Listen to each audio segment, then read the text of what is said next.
അപ്പോൾ നമുക്ക് അക്കൗണ്ടിങ് ബേസിക്സിൽ നിന്ന് തന്നെ തുടങ്ങാം. അക്കൗണ്ടിങ് എന്ന് പറയുന്നത് വളരെ ടഫായിട്ടുള്ള ഒരു സബ്ജക്റ്റ് ആയിട്ടാണ് പലരും കാണുന്നത്, അല്ലെങ്കിൽ അങ്ങനെയാണ് എന്ന് വേണമെങ്കിൽ പറയാം. പക്ഷെ ബേസിക്സ് ആയിട്ടുള്ള കാര്യങ്ങൾ പഠിക്കുകയാണെങ്കിൽ ഒരുവിധം നമുക്ക് മേക്കപ്പ് ചെയ്ത് പോകാൻ സാധിക്കും. സോ അത്തരത്തിൽ നമുക്ക് ബേസിക്സിൽ നിന്ന് തന്നെ തുടങ്ങാം. അപ്പോൾ ഇന്നത്തെ ക്ലാസ്സിൽ 2 കാര്യങ്ങളാണുള്ളത്. ആദ്യത്തേതെന്ന് പറയുന്നത് വാട്ട് ഈസ് അക്കൗണ്ടിങ്, എന്താണ് അക്കൗണ്ടിങ്. രണ്ടാമത് ഡെഫിനിഷൻ ഓഫ് അക്കൗണ്ടിങ്, അക്കൗണ്ടിങ്ങിന്റെ ഡെഫിനിഷൻ എന്താണെന്ന്. American Institute of Certified public accounts എന്ന് പറയുന്ന AICPA അക്കൗണ്ടിങ്ങിനെ എങ്ങനെ ഡിഫൈൻ ചെയ്തിരിക്കുന്നു എന്ന് നമുക്ക് നോക്കാം. വളരെ സിമ്പിളും മോസ്റ്റ്ലി എല്ലാവരും യൂസ് ചെയ്യുന്നതുമായിട്ടുള്ള ഒരു ഡെഫിനിഷനാണ്, പഠിപ്പിക്കാനൊക്കെ യൂസ് ചെയ്യുന്ന ഒരു ഡെഫിനിഷനാണത്. സോ നമുക്കും അത് തന്നെ ഫോളോ ചെയ്യാം. അപ്പോൾ ആദ്യത്തേതെന്ന് പറയുന്നത് വാട്ട് ഈസ് അക്കൗണ്ടിങ്, എന്താണ് അക്കൗണ്ടിങ് എന്ന് നമുക്ക് നോക്കാം. Accounting make it possible systematically record, analyze and report important financial informations and communicate financial health to all interested parties. ഇപ്പോൾ അക്കൗണ്ടിങ് എന്ന് പറയുന്നത് സിസ്റ്റമാറ്റിക് ആയിട്ട് ഫിനാൻഷ്യൽ ഇൻഫർമേഷൻസിനെ റെക്കോർഡ് ചെയ്യുക, ആ റെക്കോർഡ് ചെയ്ത ഇൻഫർമേഷൻസ് അനലൈസ് ചെയ്യുക, ആ അനലൈസ് ചെയ്തത് വെച്ച് ഒരു റിപ്പോർട്ട് ഉണ്ടാക്കുക, അതിനുശേഷം ഒരു കമ്പനിയുടെ ഫിനാൻഷ്യൽ ഹെൽത്തിനെ പറ്റി അതിൻ്റെ ഇൻട്രസ്റ്റഡ് പാർട്ടികളെ അറിയിക്കുക, അല്ലെങ്കിൽ അവരുമായിട്ട് കമ്മ്യൂണിക്കേറ്റ് ചെയ്യുക. സോ ഇതൊക്കെ നമുക്ക് അക്കൗണ്ടിങ്ങിലൂടെ പോസിബിൾ ആണ്. ഒരു കമ്പനിയുടെ അല്ലെങ്കിൽ ബിസിനസ് ഫേമിൻ്റെ ഫിനാൻഷ്യൽ പൊസിഷൻ കൃത്യമായിട്ട് കണ്ടുപിടിക്കാൻ നമ്മൾ അക്കൗണ്ടിങ് സഹായിക്കുന്നുണ്ട്. ഒരു ഫേം നല്ല രീതിക്ക് മുന്നോട്ട് പോകുന്നു എന്നറിയാൻ അതുമായിട്ട് ബന്ധപ്പെട്ട് കിടക്കുന്ന ആളുകൾക്ക് വളരെ ആകാംക്ഷ, യൂഷ്വലി വളരെ സിമ്പിളാണ്. അവർക്ക് കമ്പനി നല്ല രീതിക്ക് മുന്നോട്ട് പോകാൻ അല്ലെങ്കിൽ പോകണം എന്ന ചിന്ത ഉള്ളത് ചിലപ്പോൾ അവരുമായിട്ട് വളരെ ക്ലോസ്ലി കണക്റ്റ് ആയിരിക്കുന്നുണ്ടായിരിക്കും ആ കമ്പനി. ഒന്നെങ്കിൽ അവിടെ ഇൻവെസ്റ്റ് ചെയ്യുന്ന ഷെയർ ഹോൾഡേഴ്സ് ആവാം അവർ, കാരണം ഷെയർ ഹോൾഡേഴ്സ് ഇൻവെസ്റ്റ് ചെയ്യുന്നത് കൃത്യമായിട്ടുള്ള റിട്ടേൺ പ്രതീക്ഷിച്ചുകൊണ്ടാണ്. ആ റിട്ടേൺ കൃത്യമായിട്ട് അവർക്ക് അറിയണമെങ്കിൽ കൃത്യമായിട്ട് അവിടെ ഫിനാൻഷ്യൽ സ്റ്റേറ്റ്മെന്റ് ഉണ്ടായിരിക്കണം. അതിന് അക്കൗണ്ടിങ് അവരെ സഹായിക്കുന്നുണ്ട്. അവിടുന്ന് പ്രോഡക്റ്റ് വാങ്ങുന്ന കസ്റ്റമേഴ്സ് ഒരു നല്ല ഫിനാൻഷ്യൽ പൊസിഷൻ കീപ്പ് ചെയ്യുന്ന കമ്പനി നല്ല പ്രോഡക്റ്റ് കൊടുക്കാൻ ശ്രമിക്കും. പിന്നെ എംപ്ലോയീസ് നല്ല രീതിക്ക് ഒരു കമ്പനി വർക്ക് ആവുകയാണെങ്കിൽ, മുന്നോട്ട് നീങ്ങുകയാണെങ്കിൽ അവർക്ക് സാലറി, അവർ വർക്ക് ചെയ്യുന്നതനുസരിച്ച് സാലറി കിട്ടും. സോ ഇതൊക്കെ പോസിബിൾ ആകണം എങ്കിൽ ആ കമ്പനിയുടെ ഫിനാൻഷ്യൽ ഹെൽത്ത് നമുക്ക് അറിയാൻ സാധിക്കണം. അത് അക്കൗണ്ടിങ്ങിലൂടെ പോസിബിൾ ആണ്. മറ്റ് ഇൻട്രസ്റ്റഡ് പാർട്ടികളാണ് ഗവൺമെന്റ്, സപ്ലയേഴ്സ് ഒക്കെ. സോ ഇവരൊക്കെയാണ് മെയിൻലി കമ്പനിയായിട്ട് ബന്ധപ്പെട്ട് കിടക്കുന്ന ഇൻട്രസ്റ്റഡ് പാർട്ടീസ്. ഇവരുമായിട്ട് കമ്മ്യൂണിക്കേറ്റ് ചെയ്യാനായിട്ട് നമുക്ക് അക്കൗണ്ടിങ്ങിലൂടെ പോസിബിൾ ആണ്. ഇനി മറ്റൊന്നെന്ന് പറയുന്നത് accounting is the language of business. അക്കൗണ്ടിങ്ങിനെ ബിസിനസിന്റെ ലാംഗ്വേജ് അല്ലെങ്കിൽ ഭാഷ എന്നാണ് പറയുന്നത്. കാരണം ഇപ്പോൾ നമ്മൾ തന്നെ പരസ്പരം കമ്മ്യൂണിക്കേറ്റ് ചെയ്യുന്നത് നമുക്ക് കോമൺലി അറിയാവുന്ന മലയാളത്തിലൂടെയാണ് അല്ലേ? കാരണം എന്തുകൊണ്ടാണ്? നമുക്ക് പരസ്പരം നമ്മുടെ ഫീലിങ്സ് ഷെയർ ചെയ്യാൻ അല്ലെങ്കിൽ കമ്മ്യൂണിക്കേറ്റ് ചെയ്യാൻ ഈ ഒരു മീഡിയത്തിലൂടെ അല്ലെങ്കിൽ ഈ ഒരു ലാംഗ്വേജിലൂടെ സാധിക്കും. നമ്മുടെ ആശയങ്ങൾ അങ്ങോട്ടും ഇങ്ങോട്ടും പറയാൻ, നമ്മുടെ ഫീലിങ്സ് അങ്ങോട്ടും ഇങ്ങോട്ടും ഷെയർ ചെയ്യാൻ ഒക്കെ ഒരു ലാംഗ്വേജ് നമ്മളെ സഹായിക്കും. ചിലപ്പോൾ അത് എഴുത്തിലൂടെ ആവാം, ചിലപ്പോൾ വാക്കുകളിലൂടെ ആവാം. അത്തരത്തിൽ ബിസിനസ് ഓർഗനൈസേഷൻസ് അവരുടെ അക്കൗണ്ടിങ് സ്റ്റേറ്റ്മെന്റ്സ് അല്ലെങ്കിൽ അവരുടെ അക്കൗണ്ടിങ് പരമായിട്ടുള്ള അല്ലെങ്കിൽ ഫിനാൻഷ്യൽ പൊസിഷൻ ആൾക്കാരുമായിട്ട്, നേരത്തെ പറഞ്ഞ പോലെ ഇൻട്രസ്റ്റഡ് പാർട്ടീസുമായിട്ട് കമ്മ്യൂണിക്കേറ്റ് ചെയ്യാൻ യൂസ് ചെയ്യുന്നത്, അതിനെ സഹായിക്കുന്നത് അക്കൗണ്ടിങ് ആണ്. അതിലൂടെ ബിസിനസ് ഫേംസിന് അവരുടെ ഫിനാൻഷ്യൽ പൊസിഷൻ അവരുടെ ഇൻട്രസ്റ്റഡ് പാർട്ടീസിലേക്ക് കമ്മ്യൂണിക്കേഷൻ പോസിബിൾ ആകുന്നു. സോ അതുകൊണ്ട് തന്നെ നമുക്ക് accounting is the language of business എന്ന് പറയാം.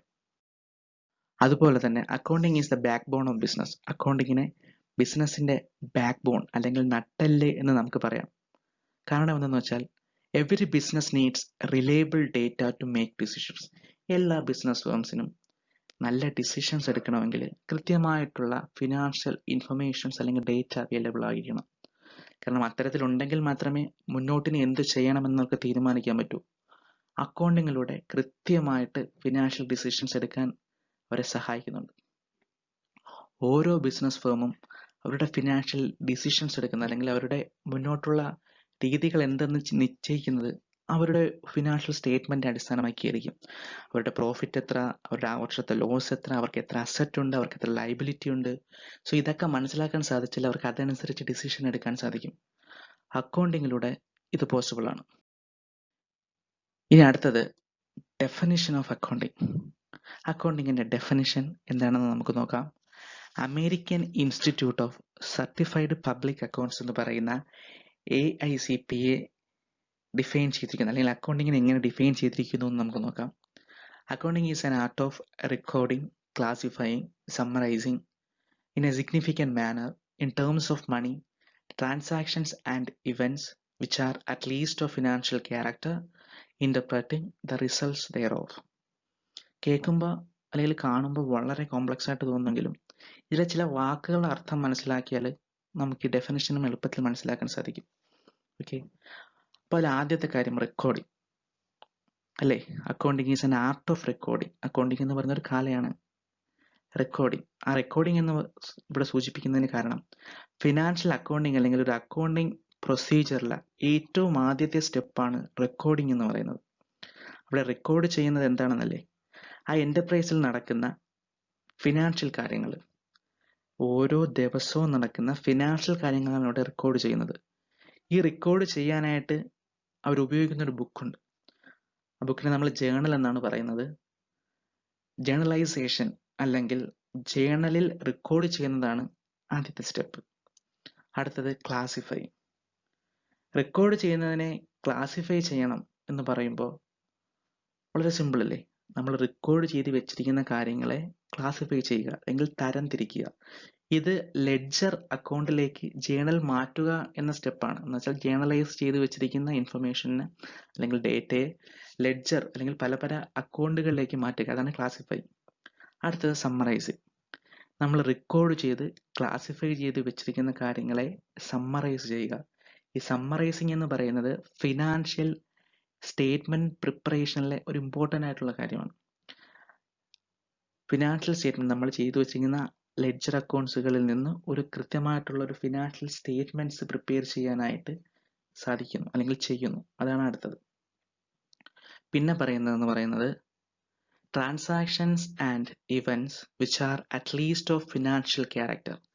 നമ്മൾ അക്കൗണ്ടിങ്ങിൽ ഉപയോഗിക്കുന്ന കാര്യങ്ങൾ ഫിനാൻഷ്യൽ ക്യാരക്ടർ ഉള്ളതായിരിക്കണം. ഫിനാൻഷ്യൽ ക്യാരക്ടർ എന്ന് പറയുമ്പോഴത്തേക്ക് ആ ഇൻഫർമേഷൻസിന് ഒരു മോണിറ്ററി രീതിയിൽ നമുക്ക് ക്വാണ്ടിറ്റേറ്റീവ് ആയിട്ട് അതിനൊരു വാല്യൂ കൊണ്ടുവരാൻ സാധിക്കും. കാരണം നമ്മൾ എടുക്കുന്ന കാര്യങ്ങളെല്ലാം പണപരമായിട്ടുള്ള കാര്യങ്ങളായിരിക്കും, അല്ലെങ്കിൽ അതിനൊരു വാല്യൂ കാണും. ഓക്കെ, 1000 രൂപ ചിലവായി അല്ലെങ്കിൽ 1000 രൂപ വരവുണ്ട്, അങ്ങനെ പണപരമായിട്ടുള്ള ഒരു മോണിറ്ററി അല്ലെങ്കിൽ ഫിനാൻഷ്യൽ ക്യാരക്ടറുള്ള കാര്യങ്ങളായിരിക്കണം. And finally interpreting the results thereof. നമ്മൾ റെക്കോർഡ് ചെയ്ത് ക്ലാസിഫൈ ചെയ്ത് സമ്മറൈസ് ചെയ്ത് വെച്ചിരിക്കുന്ന ഫിനാൻഷ്യൽ ക്യാരക്ടറുള്ള കാര്യങ്ങൾ എല്ലാം കൂടെ ചെയ്ത് നമുക്ക് കിട്ടുന്ന ഒരു ഫിനാൻഷ്യൽ സ്റ്റേറ്റ്മെന്റുകൾ പരസ്പരം കമ്പയർ ചെയ്ത് ഒരു കമ്പനിയുടെ ഭാവി എന്തായിരിക്കണം എന്ന ചിന്താഗതിയോടുകൂടി ഡിസിഷൻസ് എടുക്കുക. കാരണം കൃത്യമായ ഡിസിഷൻസ് ഉണ്ടെങ്കിൽ മാത്രമേ ഒരു കമ്പനിക്ക് മുന്നോട്ട് പോകാൻ പറ്റൂ. സോ ഇതാണ് interpreting. So accounting is an art of recording, classifying, summarizing in a significant manner in terms of money, transactions and events which are at least of financial character, interpreting the results thereof. അക്കൗണ്ടിങ് എന്ന് പറയുന്നത് ഒരു കലയാണ്. എന്തിൻ്റെയാണ്? Recording, classifying, summarising. ഇത് ഉൾക്കൊള്ളുന്ന പണവുമായി ബന്ധപ്പെട്ട കാര്യങ്ങളും അല്ലെങ്കിൽ ഫിനാൻഷ്യൽ ക്യാരക്ടറുള്ള കാര്യങ്ങളും അങ്ങനെ റെക്കോർഡ് ചെയ്ത് ക്ലാസിഫൈ ചെയ്ത് സമ്മറൈസ് ചെയ്ത് ഒരു കമ്പനിയുടെ ഭാവി എന്തായിരിക്കണം എന്ന റിസൾട്ട്സ് മുന്നിൽ കണ്ടുകൊണ്ട് ഇന്റർപ്രറ്റ് ചെയ്യുന്നു. സോ ഇതാണ് AICPA അക്കൗണ്ടിങ്ങിന് നൽകുന്ന ഡെഫിനിഷൻ. അപ്പോൾ നമ്മളിന്ന് നോക്കിയത് what is accounting, definition of accounting. Definition എന്ന് പറയുന്നത് American Institute of Certified Public അക്കൗണ്ട്സിന്റെ ഡെഫിനിഷൻ. സോ ഇന്നത്തെ ക്ലാസ് നിങ്ങൾക്ക് ഇഷ്ടപ്പെട്ടുവെങ്കിൽ അല്ലെങ്കിൽ ഇത് വളരെ യൂസ്ഫുൾ ആയിട്ട് തോന്നുന്നുവെങ്കിൽ ഇനിയുള്ള വീഡിയോകൾ നിങ്ങൾക്ക് കാണുവാനായിട്ട്, അതുപോലെ തന്നെ ആസ് എ യൂട്യൂബർ വളരെ ഇമ്പോർട്ടൻ്റ് ആണ് സബ്സ്ക്രിപ്ഷൻ എന്ന് പറയുന്നത്. സോ സബ്സ്ക്രൈബ് ചെയ്യുക.